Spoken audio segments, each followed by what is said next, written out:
Hi everybody. So the Harley 440X, Zana has made the accessories for it.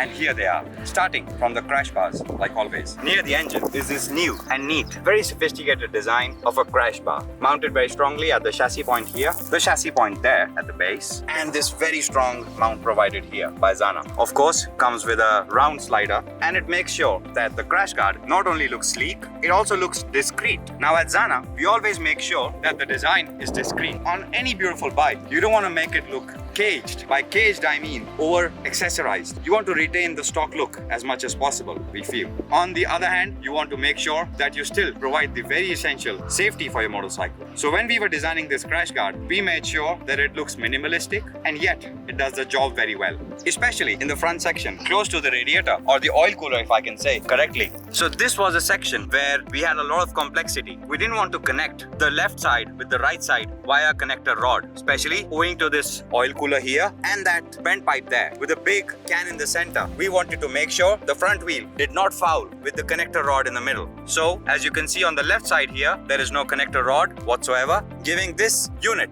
the rigidity still. So on this side, we have the resonator bent pipe here, which is again a very big unit. Just imagine if we had a connector rod going this way, it would make sure that in case of an impact, this resonator would be at a disadvantage of an impact. So on the right side, again, this is mounted at the chassis and the chassis. As I can clearly say, the brake side doesn't foul. You can use any riding shoe whatsoever. Same is the case with the left side. You can use any riding shoe and your gear lever selector will function absolutely smooth. So this was the ideology, the design behind the crash bars for the Harley 440X. Thank you for watching this little video. We shall see you again in the next one.